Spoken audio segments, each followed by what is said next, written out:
Muy buenos días, muy buenas tardes o quizás muy buenas noches, estimado oyente, según sea la hora y el país donde se encuentre. Les habla como siempre el pastor bautista Nikos Ricoy, director del programa Encuentros y pastor general del Ministerio Tinajas, llenando siempre a cada tinaja que nos escucha con el agua fresca y limpia de la palabra de Dios desde aquí, en España, para todo el mundo hispanoamericano que nos escucha desde Canadá hasta el sur de Chile y también en diferentes partes del planeta. Muy bienvenidos una vez más a todos y muchas gracias, como siempre, por estar ahí atentos al nuevo mensaje de hoy de nuestro programa Encuentros.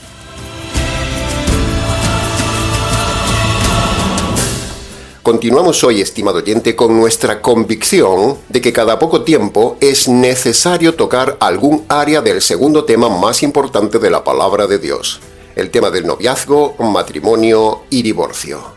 Es evidente, muy evidente que este tema es el segundo tema más importante en la Biblia para todo hombre y mujer, porque afecta a toda la vida de una persona en la tierra. En el Ministerio Tinajas tenemos evidencia experimental de la importancia de estos tres temas que enseñamos, porque a nuestro correo pastoral han llegado más de 13.000 cartas de consultas con estos temas. El canal está inundado de comentarios y preguntas en cada conferencia que damos.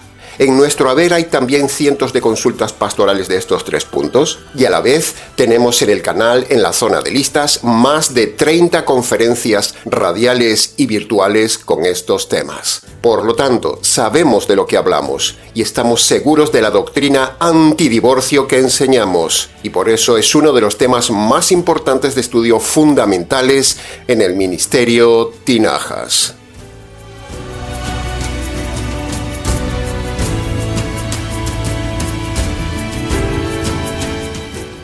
En el día de hoy, para derribar a los divorcistas una vez más, analizaremos de forma documental, gráfica, técnica y expositiva el pasaje de 1 de Corintios capítulo 7, versículo 11 al 15, titulado «Separarse no es lo mismo que divorciarse». Sin embargo, los pastores divorcistas que plagan por el planeta dicen que aquí, en 1 de Corintios 7, separarse es igual que divorciarse. Pero eso es falso, al igual que también es falso decir que fornicación es igual que adulterio. Pues no, señores divorcistas, ni fornicación es igual que adulterio, ni separación es igual que divorcio. Son cosas diferentes. Como en el canal en su día ya hemos tocado y demostrado muchas veces que fornicación no es adulterio y que por adulterio no se puede uno divorciar ni recasar, hoy toca que abordemos, expliquemos y demostremos bíblicamente hablando otro tema. Primero, que separarse no es igual que divorciarse. Y segundo, derribaremos la mentira de que, por abandono de un cónyuge, el otro cónyuge puede divorciarse y recasarse, pero bíblicamente no puede. Dicho esto, como el tiempo corre y el tema es bastante largo, entremos en materia.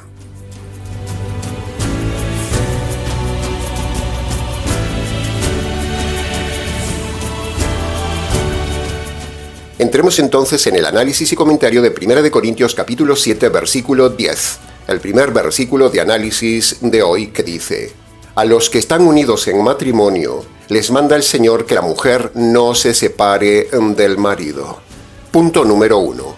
Esta parte, aunque habla a los que están unidos en matrimonio, también es un tema informativo para las personas que están en noviazgo, como advertencia y prevención para evitar precisamente el problema matrimonial que vemos aquí. Punto número 2. Otra cosa que vemos aquí es que, en este caso, se ve una pareja que no solo están casados, sino que tienen problemas en el matrimonio, porque el texto dice que el Señor les manda que no se separen. Eso nos muestra, por la ley de la inferencia, que ahí había problemas en ese matrimonio y por eso querían separarse. Pero la solución no es separarse.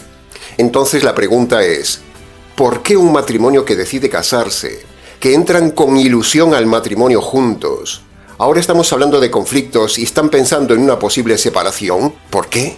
Bueno, ya hemos dicho varias veces en el canal las razones del fracaso matrimonial. Si en el noviazgo uno se salta las dos alarmas innatas que Dios dio a todo hombre y mujer para no fallar en la elección de pareja, la conciencia y el razonamiento, y uno se relaciona con quien no debe y se casa luego con quien no debe, eso terminará en fracaso seguro. Es pura lógica. Pero, a pesar de eso, el Señor dice que no pueden separarse. Hay que arreglar el tema. Hay que asumir la responsabilidad y no salir cobardemente y separarse a la primera de cambio, sino que hay que trabajar por la reconciliación. Entonces, la solución a este tipo de matrimonio en conflicto, o sea, esa reconciliación, pasa por, primero, una correcta consejería pastoral bíblica. Segundo, someterse cada uno a los roles y funciones del hombre y la mujer en el matrimonio dados en la Biblia. Y tercero, convertirse por medio del Evangelio. Esta es la triple solución bíblica al problema matrimonial de constantes desavenencias de gente que se dice cristiana, pero que se separa por incompatibilidad de caracteres. Aquí no estamos hablando de un matrimonio donde hay violencia, adulterio, drogas, delincuencia, borrachera, etc. No. De ese caso hablaremos luego. Aquí estamos hablando del famoso caso típico de un matrimonio que se llama cristiano, con incompatibilidad de caracteres, donde llega un día donde dejan de amarse. Eso de incompatibilidad ante Dios no existe, estimado oyente. Dios no lo admite. Es una excusa para separarse, pero Dios manda que solucionen el problema y se reconcilian. El matrimonio del verso 10 es rescatable, porque es el típico matrimonio de dos que no saben llevar el matrimonio porque no tienen guía ni manual, donde cada uno lucha por el poder, donde el hombre no sabe ser cabeza y la mujer no sabe su función de esposa. Es un matrimonio inmaduro, donde cada uno es egoísta, donde no saben amarse, son como niños peleones, son inconversos y son mundanos a pesar de llamarse cristianos. No estamos siendo simplistas con esto, estimado oyente, no. Estamos siendo sencillos en explicar este delicado tema. Somos sencillos, no somos simplistas. Por eso, para preguntas, casos personales, ampliación del tema si se siente identificado, si quiere, escríbanos. En conclusión de esta parte del análisis de este pasaje, el Señor manda que no se separen el uno del otro, que dejen el orgullo, que se sometan a Dios al que dicen creer, que cada uno se convierta y que cada uno se someta a su rol en el matrimonio. Entonces, este matrimonio será triplemente salvo. Primero, se salvará el matrimonio. Segundo, los hijos se salvarán de repetir el ejemplo y modelo malos de los padres. Y tercero, habrá salvación eterna para sus almas. Punto número 3 del verso 10. Ahora, otro tema importantísimo que hay en este versículo es estudiar con cuidado la palabra separarse.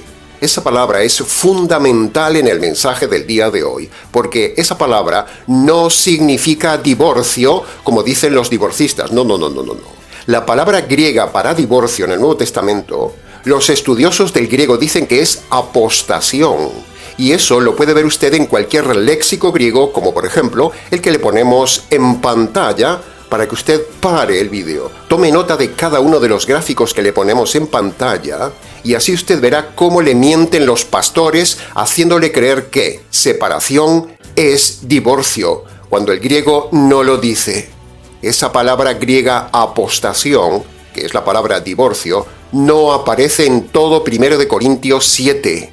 Aquí la palabra griega para separarse es chorizo, o sus variables verbales, pero no es la palabra apostación, que significa divorcio. Estudie los gráficos de pantalla que le ponemos, estimado oyente, se lo rogamos. Se los damos para taparle la boca a los divorcistas cuando le digan que separarse es igual que divorcio. No, señores divorcistas mentirosos, no es lo mismo. Por lo tanto, todo pastor, pastora, rabino o sacerdote que use 1 Corintios 7 para defender el divorcio y el divorcio por abandono es falso, porque aquí solo se habla de separación física, no de divorcio. Usted no verá la palabra divorcio por ningún lado en este pasaje, estimado oyente. Y es precisamente el pasaje central que usan los divorcistas para que usted pueda divorciarse si su cónyuge le abandona. Pero si un divorcista le dice que separarse es igual que divorciarse y que usted puede divorciarse por abandono, tomando este pasaje de 1 Corintios 7, llámelo mentiroso. Apártese de ese lobo y márchese de esa iglesia porque le está mintiendo. En 1 Corintios 7 no se usa nunca la palabra divorcio, se usa solo la palabra separación y se repite varias veces por si a alguno no le queda claro. En cambio, la palabra apostación en griego, como dijimos antes, que es divorcio, Sí, se usa en los pasajes de Mateo capítulo 5, Mateo 19 y Marcos 10, donde precisamente el contexto es cuando Jesús habla del divorcio, usando la palabra griega apostasión, como usted puede ver en pantalla. Detenga el vídeo, estimado oyente, repase y estudie todas y cada una de las laminillas gráficas que le ponemos en pantalla para que usted vea la verdad de lo que decimos. Este argumento de las palabras griegas que cualquiera puede ver en internet es muy importante para derribar el sofisma, la mentira, la artimaña, el engaño deliberado y el delito de los pastores, que dicen que separarse aquí es igual que divorciarse, pero eso es falso. Lo demuestra el léxico griego. Los retorcidos calvinistas reformados, los presbiterianos, los luteranos, los anglicanos, los ortodoxos, los católicos romanos, los pentecostales, los mesiánicos, los unicitarios y un largo etcétera, usan este texto de 1 Corintios 7 para engañar a los ingenuos, para decirles que separación es igual que divorcio y para decirles que el abandono es motivo de divorcio. Pero todo eso es falso, le están mintiendo. Ni separarse es divorcio, ni el abandono es motivo de divorcio. Usted puede separarse, pero bíblicamente no puede divorciarse porque el divorcio ataca el pacto matrimonial y ataca la promesa de fidelidad que dio usted en su día. Y si su cónyuge le ha abandonado, usted bíblicamente no puede divorciarse ni recasarse porque aún sigue vigente su pacto ante Dios y sigue vigente su promesa de fidelidad ante su cónyuge. El abandono no rompe el pacto ni anula la promesa de fidelidad del inocente. Su promesa de fidelidad está vigente aunque su cónyuge lo haya abandonado. El abandono matrimonial no es motivo de divorcio. La separación es claramente permisiva por Dios aquí, porque la separación no ataca el pacto ni la promesa de fidelidad. Por eso Dios permite la separación, pero no permite el divorcio. Ningún hombre puede romper un pacto matrimonial, ni siquiera un juez humano.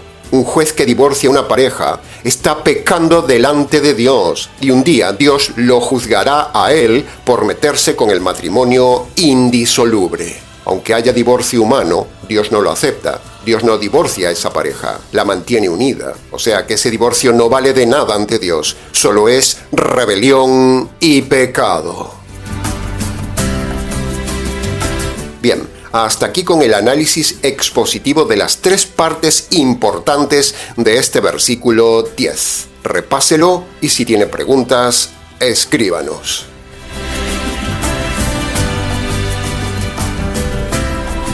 Entremos ahora en el análisis y comentario del versículo 11, que dice: si se separa, quédese sin casar o reconcíliese con su marido. Y que el marido no abandone a su mujer. En este pasaje de Pablo tenemos el siguiente paso al desastre matrimonial. En el verso 10 vemos un matrimonio supuestamente cristiano con problemas, y el Señor les manda que no se separen y que se reconcilien. Pero parece que cada uno no cede, cada uno se reivindica con orgullo sobre el otro, cada uno le echa la culpa al otro, cada uno no se humilla, cada uno sigue la corriente de este mundo. Entonces, uno o los dos deciden separarse desoyendo la voz de Dios. Entonces el Señor les dice: bien, si no quieres reconciliar el matrimonio, si no quieres dejar el orgullo, ni la soberbia, ni la vindicación, ni la autojustificación, entonces que cada uno se separe, pero quédese sin casar. ¡Wow! ¿Ve lo que dice el Señor, estimado oyente? Pero parece que los pastores no leen esta pequeña frase de la palabra de Dios que dice: quédese sin casar. Lo que aquí vemos es que esta pareja matrimonial, supuestos religiosos orgullosos, que van a la iglesia todos los domingos, que se llaman cristianos, pero que en su orgullo no se reconcilian y se separan, entonces el Señor les manda, les ordena, les impone que se queden sin casar. Y por supuesto queda descartado el escape de las aventuras y la unión libre aunque no se recasen. Pero ¿qué hacen los pastores del día de hoy? Todo lo contrario. Dicen que separarse es divorcio y que por abandono se puede uno recasar. Pero aquí dice tajantemente que no se puede casar. Así que los pastores divorcistas, Primero le engañan diciendo que separación es divorcio, y ahora confrontan la palabra de Dios diciéndole a usted que sí puede casarse y aquí dice que no puede casarse. ¿Se da cuenta del tema? Es terrible el panorama pastoral divorcista que hay por ahí. Se le revuelven a uno las entrañas cuando ve predicar a pastores que van frontalmente contra esta parte de la palabra de Dios, y también a uno se le revuelven las entrañas al ver a tanto ingenuo e ignorante que son los miembros de las iglesias, al dejarse engañar por ellos, porque claro, a todo el mundo le interesa tener una nueva cama. Así son los carnales, los perdidos y los sensuales, cuyo Dios es la cama, los mal llamados cristianos del día de hoy. Son muchos los lobos que se creen muy importantes, que los sigue mucha gente ignorante, y estos han llevado a cientos, por no decir a miles de personas, al adulterio, al divorcio y a la condenación eterna. Pastores malvados, divorcistas anatemas, ciegos guías de ciegos, serpientes que envuelven a la gente con sus argumentos carnales, los ahogan, los exprimen y se los comen. Los divorcistas son una raza de víboras. Muchos de ellos son pastores divorciados recasados, mentirosos, que han aconsejado a la gente a divorciarse y les dicen que pueden volverse a casar cuando aquí dice que no. ¿Se da cuenta por qué batallamos tan intensamente contra esta plaga que es el divorcio y la plaga de los divorcistas? Sean católicos, calvinistas, reformados, adventistas, pentecostales, mesiánicos y unicitarios, da igual, todos están errados en este tema. Todos defienden el divorcio, sea por adulterio o por abandono. Se repite la misma historia que en el tiempo de los líderes religiosos, en el tiempo de Jesús con este tema. Así que, estimado oyente, usted ha pecado si usted se ha recasado siendo divorciado. Usted ha cometido adulterio y está camino de la condenación eterna, porque aquí el Señor manda que no se case nadie que se separa de su cónyuge. Ahora, escuche estos audios de algunos pastores divorcistas muy famosos. ¿Cuáles son las razones provistas por la Biblia para divorciarse o para volverse a casar? Bíblicamente, Cristo dice en el Nuevo Testamento, la infidelidad es una razón correcta para divorciarse. Usted tiene todo el derecho de recasarse. Número 2, el abandono de uno de sus cónyuges. Primera de Corintios, capítulo 7, versículos 13 al 15. ¿Qué quiere decir eso? Pero si el inconverso le abandona, entonces usted queda libre de hacer una decisión y de volver a casarse. Pero por la dureza de tu corazón y por el maltrato a tu esposa y por los abusos físicos y de todo tipo, ella te puede divorciar. ¿Qué sucede si en el tiempo de separación se enrola con otra persona y en esa separación comete adulterio, alguno de las dos partes? ¿Qué sucede? La respuesta es la siguiente: la parte ofendida se puede divorciar y se puede volver a casar. Padre Pedro, estoy divorciada por lo civil hace varios años, pero no por la iglesia. ¿Tiene algún sentido seguir casada por iglesia o debería también divorciarme por ella? Entonces, ¿qué opciones tenemos? La opción que nos ofrece la iglesia es lo que se llama el anular o el anulamiento del matrimonio. ¿Qué significa anular el matrimonio? ¿No es así igual que el divorciarse? Por supuesto que no. Cuando la iglesia anula una relación matrimonial, lo que está diciendo la iglesia es que ahí verdaderamente nunca hubo un matrimonio. Entonces, hay ciertas causas que son válidas para anular un matrimonio. Por lo tanto, ese matrimonio nunca existió de acuerdo a los ojos de Dios.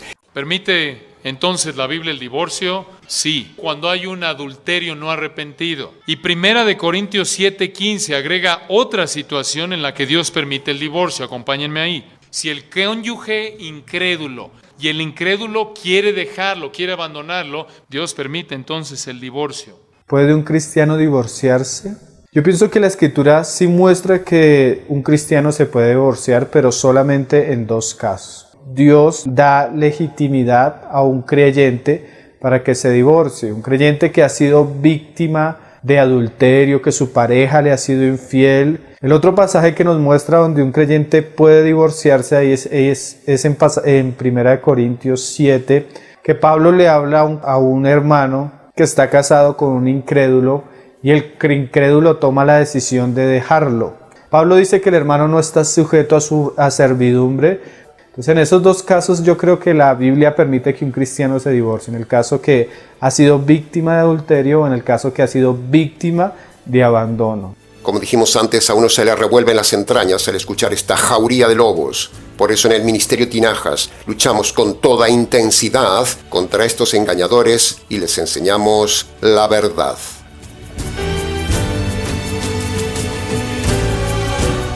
Entremos ahora en el análisis y comentario del versículo 12 y 13. Dice: si algún hermano tiene mujer que no es creyente y ella consiente en vivir con él, no la abandone. Por otro lado, si una mujer tiene un marido que no es creyente y él consiente en vivir con ella, no lo abandone.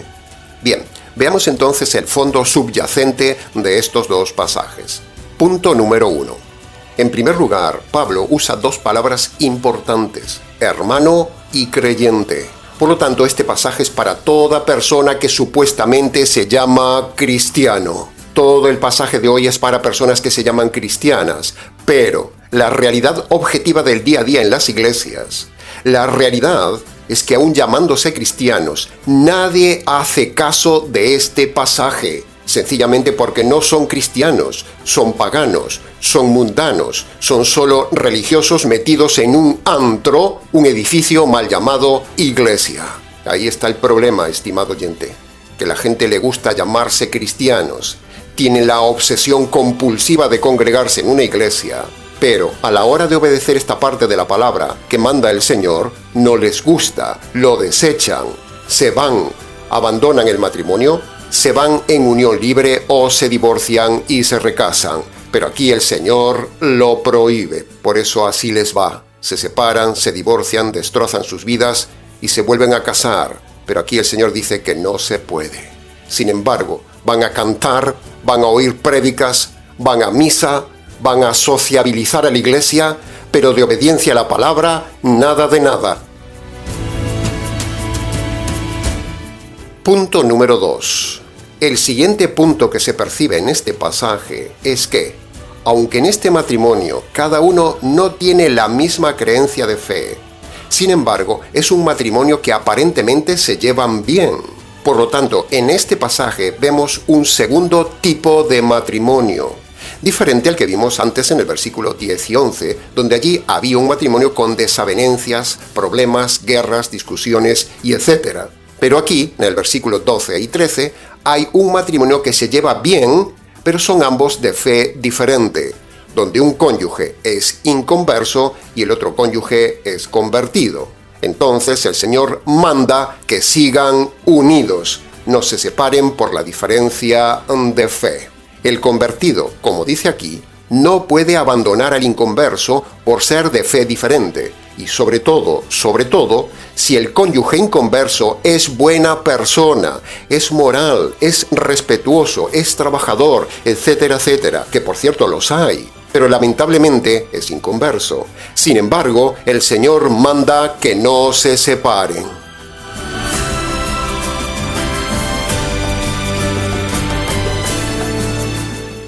Bien, entremos ahora en el análisis y comentario del versículo 14 de 1 de Corintios 7. Dice: el marido incrédulo es santificado en la mujer creyente, y la mujer incrédula es santificada por el marido creyente. A la vez, los hijos no serían inmundos, mientras que ahora pueden ser santos. No nos pararemos mucho en este pasaje, pero sí vamos a aprovechar para explicarlo, porque varias veces nos lo han preguntado en la consejería pastoral del ministerio. Nos han preguntado qué significa lo de santificado. Cuando dice que un cónyuge santifica al otro y a los hijos, eso significa que el creyente influye positivamente sobre la familia para su bien. Se lo repito. El creyente influye positivamente sobre la familia para su bien. Eso es santificarlos. Es decir, cuando el creyente aconseja, da buen ejemplo, vive una vida como el Señor manda, habla correctamente, toma decisiones bíblicas, enseña a los hijos de forma ético-moral, trata a su esposo como un señor o a la esposa como una reina. Toda esa buena influencia familiar favorece y beneficia al cónyuge inconverso y a los hijos, es decir, beneficia a toda la familia. Eso es santificar, dicho en lenguaje bíblico, como dice aquí el versículo. Santificar es influir bíblicamente en el otro. De ahí la importancia tan grande de que un convertido haga las cosas como el Señor manda para influir en su familia y así su familia no sea influida por el mundo. Esa es la labor de un creyente en su familia, dar testimonio, dar sabiduría, dar ejemplo, para que eso impacte en su cónyuge y en sus hijos. Eso es lo que se enseña aquí. Así que, estimado oyente creyente, esfuércese en influir con buen testimonio ante su familia inconversa para santificarlos. Santificarlos no es salvarlos, son dos cosas diferentes. Santificarlos es influir en ellos, pero la salvación depende de ellos.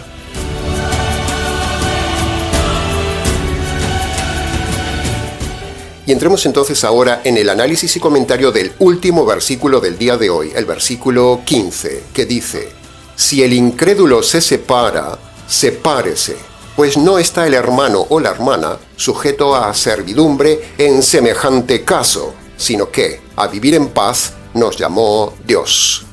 Bien, hemos llegado, estimado oyente, a otro versículo muy importante del tema de hoy, y uno de los versículos más manipulados por la secta de los pastores divorcistas, que manipulan este pasaje para salirse con la suya y fomentar el divorcio. Pero.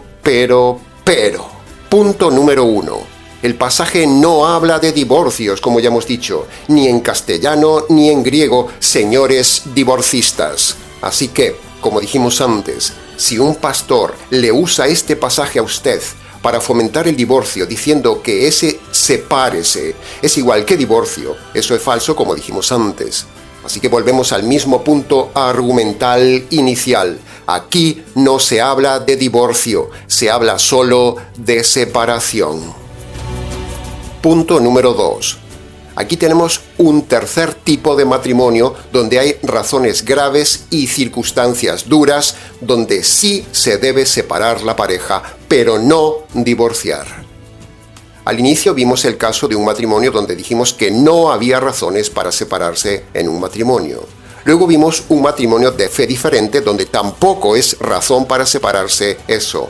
Pero aquí, en este tercer matrimonio, vemos un matrimonio donde sí hay razones para separarse. ¿Y cuáles serían esas razones para separarse en un matrimonio? Bueno, la clave está en el trasfondo del pasaje donde hay 3 puntos claves. Mire, el primer punto está en la palabra clave servidumbre, o sea, literalmente ser tratado como esclavo.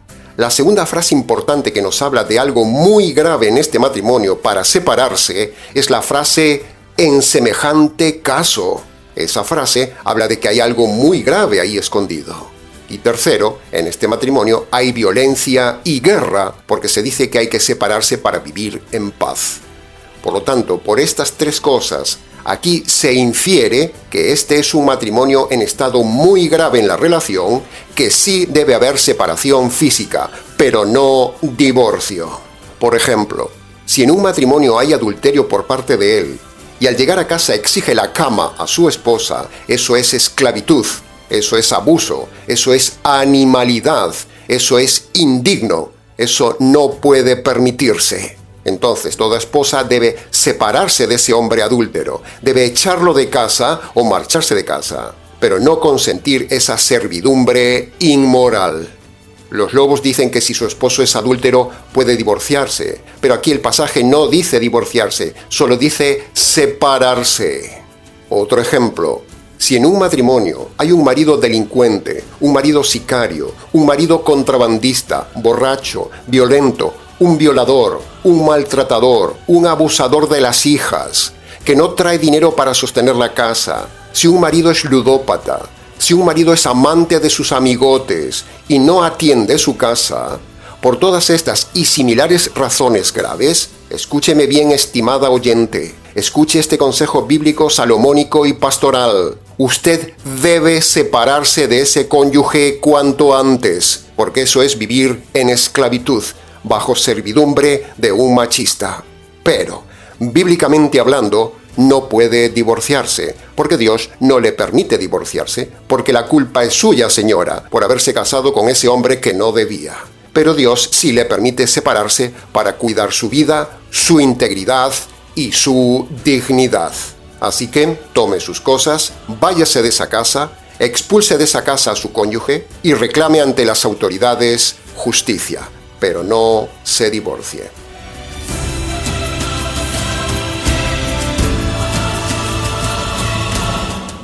Y para terminar el programa, escucharemos ahora a un famoso predicador calvinista americano, pero lo que escucharemos es a un traductor que él tiene. Preste atención a las aberraciones de este calvinista, que dice todo lo contrario a lo que nosotros hemos enseñado hoy en 1 Corintios 7. Por cierto, este calvinista atroz no solo defiende el divorcio por adulterio y abandono, sino que dice que si uno se suicida se va al cielo. Así que imagínese qué tipo de hombre es este, un diablo vestido de hombre. Escuche el audio. Este es un mensaje del pastor John MacArthur, traducido y predicado en español para el mundo de habla hispana. Abra su Biblia en 1 Corintios capítulo 7. No obstante, versículo 15 crea otro escenario. Si el incrédulo se va, ese es el verbo. Si se elimina a sí mismo, corizo, término técnico realmente para el divorcio. Si un incrédulo se divorcia de un creyente, déjenlo ir. Aquí está la segunda excepción para el divorcio. La primera es el adulterio. La segunda es un incrédulo divorciándose de un creyente, lo cual entonces asume que tienes el derecho de volverte a casar. Si un incrédulo se va, tienes libertad de volverte a casar. Te va a dar gusto saber que si confesamos nuestros pecados, Él es fiel y justo para perdonar nuestros pecados y limpiarnos de toda maldad, ¿verdad? Él perdona. Y todos necesitamos perdón. Y hay personas quienes en esta congregación, en esta noche, están sintiendo algo del dolor de romper tu ley en el pasado, pero tú eres un Dios de perdón y tú nos limpias de todos nuestros pecados según las riquezas de tu gracia, y todo lo que pides de nosotros es que confesemos, que nos arrepintamos y que comencemos un patrón de obediencia en nuestras vidas ahora. Usted ha escuchado a John MacArthur, maestro bíblico de Gracia a Vosotros. Es increíble escuchar el descaro de esta serpiente calvinista americana y se le revuelven a uno las entrañas cuando escucha estas barbaridades. Por eso batallamos tajantemente contra este tipo de malas personas. Con el versículo 15 vemos entonces el tercer tipo de matrimonio que hay aquí en 1 Corintios 7. Como hemos estudiado antes en todo el pasaje, hay 3 matrimonios. El primer matrimonio que vimos es el típico matrimonio estropeado que ya no se llevan bien, pero que no deben separarse, dice el Señor, sino reconciliarse. El segundo matrimonio es un matrimonio de fe diferente, pero que se llevan bien. Y así deben seguir, dice el Señor, no deben separarse. Y el tercer matrimonio es el matrimonio peligroso, grave, tóxico, del cual sí hay que separarse. ¿Puede ver los 3 matrimonios que enseña aquí la palabra de Dios? Pero. En el Nuevo Testamento, afortunadamente, hay un cuarto matrimonio, el matrimonio ideal, el matrimonio bíblico de 2 personas convertidas, un matrimonio pacífico, un matrimonio precioso, un matrimonio guiado por el manual del matrimonio, un matrimonio donde cada uno disfruta del matrimonio porque cada uno cumple con su rol en la pareja en ese matrimonio.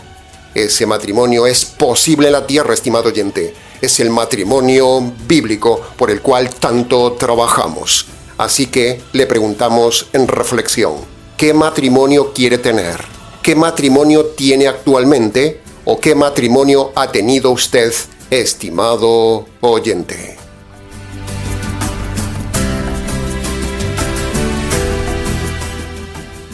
Ahora, llegados ya al final del programa, y redirigiendo el mensaje al punto central de toda la Biblia, que es el perdón de los pecados y la salvación del alma por los pecados que usted ha cometido en relación con este tema de hoy, le decimos que, para que usted sea perdonado de sus pecados cometidos desde su juventud, por haber tenido un noviazgo errado, por haberse relacionado con quien no debía, por haberse casado con quien no debía, por haber estropeado el matrimonio, por su inmoralidad, por los pecados de pleitos, guerras, gritos y discusiones del matrimonio, por haberse divorciado y por el adulterio de haberse recasado.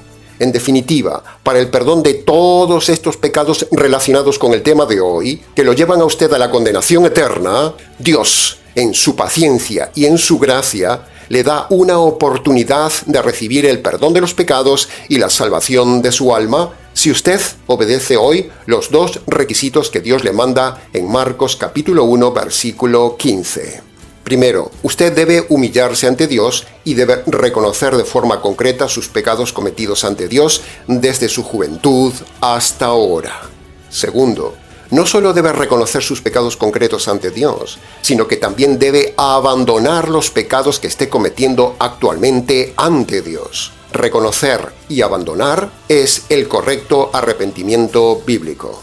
Tercero, todo ser humano debe reconocer que es culpable y delincuente ante Dios y que merece recibir la justicia divina por sus delitos cometidos en su vida. Los pecados son delitos, estimado oyente, lo dice la Biblia. Por lo tanto, el hombre no solo es pecador en el sentido religioso, sino que jurídicamente hablando ante Dios, el hombre es delincuente y culpable. Por lo tanto, usted debe reconocerse culpable y delincuente ante Dios.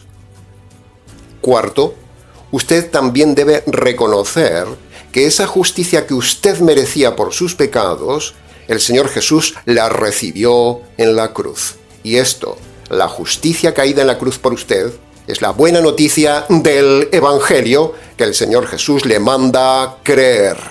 Y punto número 5.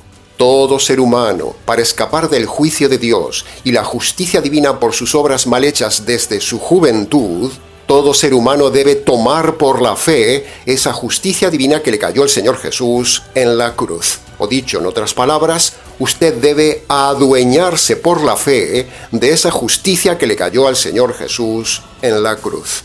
Cuando usted obedece cada parte de estos dos requisitos de Marcos 1:15, usted será perdonado de todos sus pecados y salvado de la condenación eterna. Pero, si usted no los obedece, usted morirá entonces con esos pecados sin perdonar y le espera el tormento eterno como justo castigo de sus pecados y por haber rechazado esta oportunidad de perdón y salvación por medio del Evangelio. Se levanta la sesión, que conste en acta.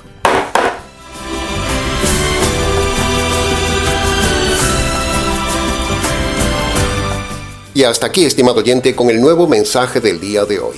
Valore lo que le damos. Mucho más se pudo haber dicho del tema, pero con lo dicho fue suficiente para hacerlo reflexionar a usted. Para preguntas del tema, comentarios, consejería pastoral o para contactar con nosotros para hacer una adoración al ministerio, escríbanos al correo ministerioTinajas@gmx.es. Les ha compartido una vez más la verdad, solo la verdad y nada más que la intensa verdad absoluta del tema, quien les habla, el pastor bautista Nikos Ricoy, desde aquí, en Valencia, España, para todos los oyentes hispanoamericanos en cualquier parte del planeta. Será entonces con el gusto de siempre, hasta nuestro próximo mensaje, aquí en nuestro habitual programa Encuentros.